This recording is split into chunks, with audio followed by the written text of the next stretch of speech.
नमस्कार दोस्तों, मैं विवेक एक बार फिर से अपने YouTube channel stock trading technique पर आपका हार्दिक स्वागत करता हूं। दोस्तों चलिए, निफ्टी इंडेक्स के 10 दिग्गज शेयर हैं जिनके ऊपर मैं अपना ओपिनियन आपके साथ शेयर कर रहा हूं।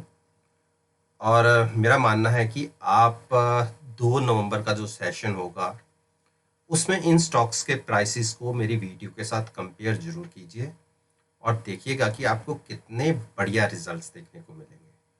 जो मैं टारगेट्स आपके साथ डिस्कस कर रहा हूँ और जो रेजिस्टेंस की मैं बात करूँगा, देखिए 90 to 95% स्टॉक इन्हीं प्राइसेस के आसपास मूव करेगा। तो सन फार्मा स्क्रीन के ऊपर मेरा पहला स्टॉक है। इसके अगर फ्राइडे के सेशन को आप देखेंगे तो इसमें एक अच्छा बड़ा जंप देखने को मिला। नो डाउट स्टॉक काफ़ी अंडर परफॉर्म कर रहा था। हाई से 560 से तकरीबन आप ये देखिए 110 पॉइंट्स का एक डाउनफॉल देखा जा चुका था। और एक बाउंस का रीज़न क्या था, मैं आपको ये भी दिखाता हूँ। एक बाउंस का जो रीज़न था, वो जो RSI थी, एक इंडिकेटर है, अच्छा इंडिकेटर है, वो तकरीबन हम ये कह सकते हैं कि ओवर सोल्ड जोन के आसपास ट्रेड कर रहा था। तो आप कभी भी देखिए, हमारा मानना ये होता है कि स्टॉक का प्राइस नीचे की तरफ जो RSI इंडिकेटर है 30 के आसपास और ऊपर 70 के बीच में ही मूव करता है। 90 to 95%, 5% में हो जाता है कि 5-7 पॉइंट ऊपर चला जाए या 5-7 पॉइंट नीचे चला जाए, लेकिन ज़्यादातर इसी के बीच में मूव करता है। तो 30 के आसपास था। यहाँ से फर्दर अगर और थोड़ी सी डिक्लाइन देखा जाता तो 25 के आसपास जा सकता था, लेकिन यहीं से इसमें एक बाउंस देखा गया। तो ये बाउंस थोड़ा सा और कंटिन्यू हो सकता है। ट्रेंड तो अभी वीक चल रहा है स्टॉक का, लेकिन मैं बाउंस के साथ ट्रेड करने की बात कर रहा हूं। देखिए, एक प्राइस बनता है नीचे की तरफ 450 का। आप 450 का स्टॉप लॉस लेके बाउंस के साथ ट्रेड करना चाहते हैं तो आप जहां हम क्लोज हुए हैं वहां पर भी बाई कर सकते हैं, या उससे थोड़ा ऊपर प्राइस ओपन हो तो हम इसमें बाइंग करके चल सकते हैं। देखिए, अगर प्राइस नीचे ओपन हुआ तो बाइंग बिल्कुल नहीं करनी। प्राइस कंडीशन ये है कि प्राइस ऊपर ओपन हो तो हम बाइंग करके चलेंगे। टारगेट 473 के आसपास का होगा। यहां पे थोड़ा सा ये प्राइस थक सकता है। अगर 473 क्रॉस कर गया तो 490 तक इजीली मूव आ सकती है। केवल RSI ओवर सोल्ड होने की वजह से एक जंप देखा जा रहा है। ट्रेंड अभी भी वीक है, तो हम RSI ओवर सोल्ड होने की वजह से बाइंग ले सकते हैं, छोटा सा रिस्क लेके 455 के स्टॉप लॉस के साथ। तो एक मूव दिख सकती है 473 तक। H D F C Life ने एक बहुत अच्छा क्रॉसओवर दिया है, बुलिश क्रॉसओवर। देखिए, ये मैं यहाँ दिखाता हूँ आपको, बुलिश क्रॉसओवर मिला है। आप इसको बाइंग करके चल सकते हैं। स्टॉप लॉस लीजिए 575 का। क्लोज हुए हैं हम 590 पर। 575 के स्टॉप लॉस के साथ आप बाइंग कर सकते हैं। पॉजिटिव साइड पर ओपन हो जाए तो ज़्यादा अच्छा है। अगर प्राइस 15 मिनट ऊपर ट्रेड होता रहे आज की क्लोजिंग से, आज की क्लोजिंग मेरा मतलब है फ्राइडे की क्लोजिंग से, तो आपको एक बाउंस 620 मैं आपको मेंशन कर देता हूं। आप फ्यूचर में मेरी इस वीडियो को याद रखिए। मैं आपको टारगेट आपको मेंशन कर देता हूं, जो 610 का पहला टारगेट होगा, और दूसरा टारगेट आप ये मान सकते हैं कि जो उसके बाद देखने को हमें मिलेगा 623 का। मेरा मानना है कि हम 610 तक तो बहुत स्पीड से जाएंगे। तो पॉजिटिव तरफ ही ध्यान रखिए, शॉर्ट के भी मत सोचिए। अब हम बात करते हैं ONGC। ONGC ने एक नेगेटिव साइड का बेरिश क्रॉसओवर तो दे ही रखा है, बहुत दिनों से दे रखा है। देखिए, और रिसेंटली इसने फिर दिया है। और मुझसे एक गलती हुई क्योंकि मेरे से सब कुछ देखते हुए मैंने पोजीशन इसमें ऑप्शन सेल कर दी, वो भी पुट 6500 की पुट मैंने सेल कर दी थी, जो मेरे से गलती हो गई थी। लेकिन मैंने अपनी गलती सुधारी। केवल 30 पैसे नुकसान पे मैं अपनी पोजीशन से एग्जिट हो गया। मैंने दरअसल इंडिकेटर को ध्यान ही नहीं दिया। तो चलिए 30 पैसे दे के ही गलती, दो सवा 2 हज़ार का नुकसान हुआ, उसको देके मैंने अपनी गलती को सुधार लिया। लेकिन बेरिश बेरिश जोन के अंदर ट्रेड कर रहा है, शॉर्ट ही बनता है। थोड़ा सा कोई बड़ा स्टॉप लॉस लेके 66.75 का अगर स्टॉप लॉस लेके कोई शॉर्ट का पोजीशन बनाना चाहता है तो बिल्कुल बना सकता है। कंडीशन ये है 64.50 के आसपास की क्लोजिंग आई है, इसके नीचे स्टॉक ओपन हो आप शॉर्ट कर सकते हैं। देखिए टारगेट क्या होगा मैं आपको दिखाता हूं। टारगेट हम लोअर साइड पर ही ट्रेड कर रहे हैं, तो मुझे लगता नहीं कि हम 61 62 से नीचे इसमें फर्दर जाएं। तो 61 62 की मूव तक के लिए तो आप शॉर्ट पोजीशन क्रिएट कर सकते हैं, लेकिन इसके ज़्यादा नीचे मुझे इसके प्राइसेस जाते हुए दिख नहीं रहे। तो हम इसके मार्च के लोअर साइड का जो प्राइस है उसके आसपास ट्रेड कर रहे हैं। तो फर्दर यहाँ से शॉर्ट वैसे बनती नहीं है, लेकिन ट्रेंड वीक है, किसी ने ट्रेंड के साथ जाना है तो बिल्कुल जा सकते हैं, लेकिन स्ट्रिक्टली स्टॉप लॉस 66.75 का होगा। उस केस में आपको 62 के टारगेट दिख सकते हैं, लेकिन पॉसिबिलिटी 62 से नीचे जाने की बहुत कम है। तो बाइंग बनती है इसकी 68.50 के ऊपर जाके, तो ट्रेड उसी हिसाब से डायरेक्शनली ले। एनटीपीसी देखिए, एनटीपीसी में मैं बुलिश था। पिछली एक्सपायरी में मैंने 85 की पुट सेल की हुई थी और जिसमें मुझे अच्छे पैसे बने, पूरे पैसे मुझे मिल गए। 3 रुपये 60 पैसे मुझे पुट सेल करके मिले थे।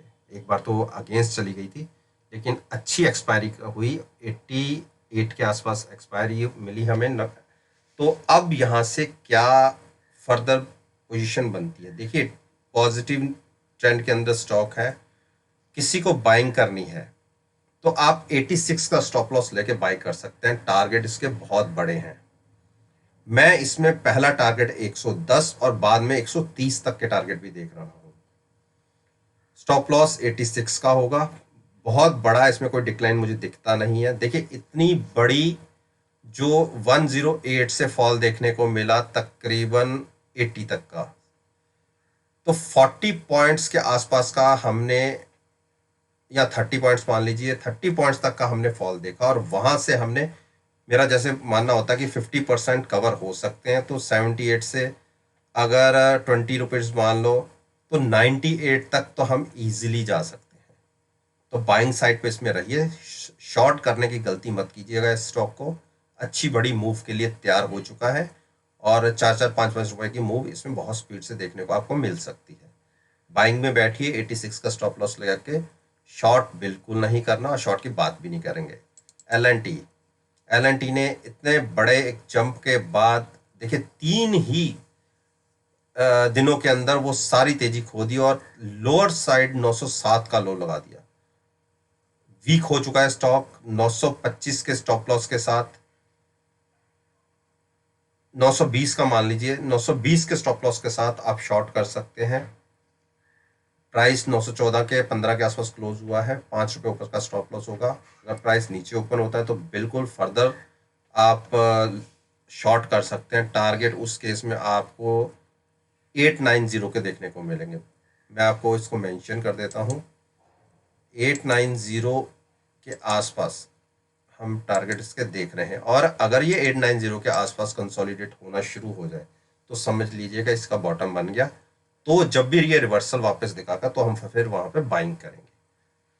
तो शॉर्ट पे इसको सोचिए, अभी बाइंग करके मत चलिएगा। एस टी एल टेक ने क्लोजिंग वीक साइड दिखाई है, बिल्कुल आप स्टॉप लॉस लेके 855 का, अगर हम नीचे की तरफ ही ओपन होते हैं, क्लोजिंग जो हुई है 844 की, उसके नीचे ओपन होते हैं तो आप शॉर्ट पोजीशन क्रिएट करिए। 800 के टारगेट होंगे। बाइंग आप सोचिएगा 860 के ऊपर क्लोजिंग मिलने पे। कोल इंडिया में एक नीचे के लेवल से अच्छा जंप देखा गया, तकरीबन 3.25-3.5% के आसपास का एक जंप दिखा है। अगर हमें क्लोजिंग मिल जाती 116 के ऊपर की, तो एक अच्छा बड़ा 120 तक का जंप देखने को मिल सकता है। कोई बात नहीं, फिर भी क्लोजिंग ठीक है। अगर आप बाइंग करके चलना भी चाहते हैं तो आप 113 के स्टॉप लॉस के साथ बाइंग कर सकते हैं।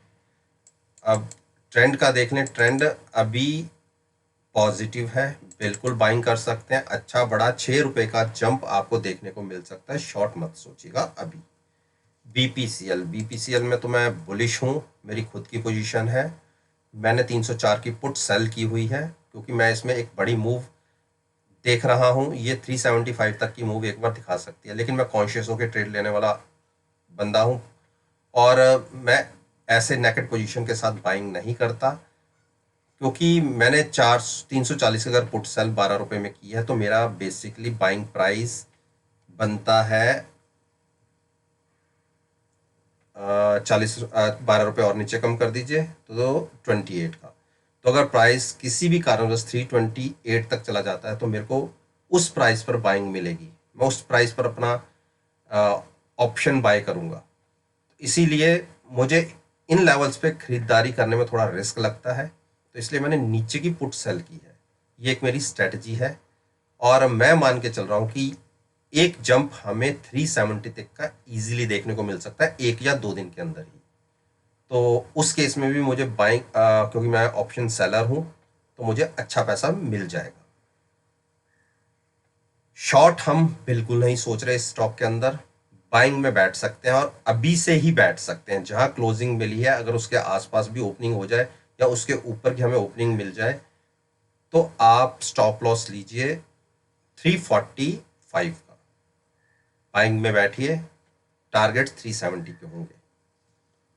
एशियन पेंट्स में एक अच्छा बड़ा रनअप देखने को मिल चुका है और ये देखिए, मैं देखता हूं कि जहां से इसने अपनी 9 दिन की मूविंग एवरेज ब्रेक की थी अपसाइड पर रिसेंटली, ये प्राइस था, यहां इसने क्रॉस किया 2100 के आसपास और उसके बाद रन अप आया इसका 2200 के आसपास। तो यहां से 50 पॉइंट्स का मैं एक डाउन साइड देख रहा हूं। डोजी बना है तो ट्रेंड नो डाउट पॉजिटिव है, लेकिन आरएसआई ओवर बॉट होती दिख रही है। तो उस केस में मैं इसमें ज़्यादा ऊपर की तरफ का कोई प्राइस नहीं देख रहा। अगर ये मंडे के सेशन में 2250 ब्रेक करता है ऊपर की तरफ, तो आप ये मान के चलिए वही के आसपास इसका हाई होगा और वहां से एक फर्दर फॉल देखने को मिलना चाहिए। तो 2250 का स्टॉप लॉस लेके अगर प्राइस उसके आसपास रहता है तो आप वहां पे शॉर्ट कर सकते हैं, कॉल बाय करके शॉर्ट कर सकते हैं। अच्छी स्ट्रैटेजी होगी मिनिमम रिस्क और मैक्सिमम रिवॉर्ड के साथ, क्योंकि मुझे आरएसआई ओवरबॉट होने की वजह से इसमें हल्की सी करेक्शन 100-125 पॉइंट की दिखती है जो 2150 तक कंटिन्यू हो सकती है। तो अच्छे रनअप के बाद कहीं तो प्राइस थकता है और थकता है तो एक गिरने की अपॉर्चुनिटी हमें मिलती है, तो मैं उस अपॉर्चुनिटी को ढूंढ रहा हूं। तो उस केस में हमें शॉर्ट की तरफ पोजीशन मिल जाएगी, क्योंकि जब तक आरएसआई नीचे नहीं आएगी ये फर्दर आगे चल नहीं पाएगा। अब हम बात करते हैं अदानी पोर्ट्स ने देखिए कितनी बड़ी एक कैंडल जनरेट की, 2 दिन की फॉल के बाद उसी हिसाब से एक कैंडल जनरेट कर दी। तो 2 दिन की गिरावट को एक ही कैंडल में कवर कर दिया। तो क्या यहां से हमें बाइंग बनती है? देखिए, यहां एक बेयरिश क्रॉसओवर हमें मिला था, लेकिन बुलिश क्रॉसओवर अभी दिखा नहीं है। एक कैंडल जरूर जनरेट हुई है, लेकिन मैं इसी कैंडल की वजह से बाइंग नहीं करूंगा। आप ये मानिए अगर मंडे के सेशन में 360 पे हमारी क्लोजिंग आई है, 360 के नीचे की अगर क्लोजिंग मिलती है तो हमने नीचे की क्लोजिंग मिलते नहीं ऐसे की शॉर्ट कर देना है। हमें देखना है प्राइस को कम से कम 352 ब्रेक करे। 352 अगर ब्रेक होकर ट्रेड होने शुरू करता है तो आप 357 के स्टॉप लॉस के साथ शॉर्ट कर सकते हैं। पहला टारगेट 348 का होगा और उसके बाद हम फिर से 20 से 30 पॉइंट नीचे गिर सकते हैं अगर वो भी ब्रेक होता है तो। लेकिन जैसी कैंडल जनरेट हुई है, इस कैंडल में मुझे तो अभी कोई अपॉर्चुनिटी ऐसी खास दिखती नहीं है कि मैं बाइंग में बैठूं। मैं बाइंग तो अवॉइड करूंगा, लेकिन अगर गिरता है स्टॉक तो शॉर्ट जरूर करूंगा। ये मेरी स्ट्रेटजी होगी। शॉर्ट भी करूंगा विद हैजिंग, कॉल बाय करके तब लॉट सेल करूंगा।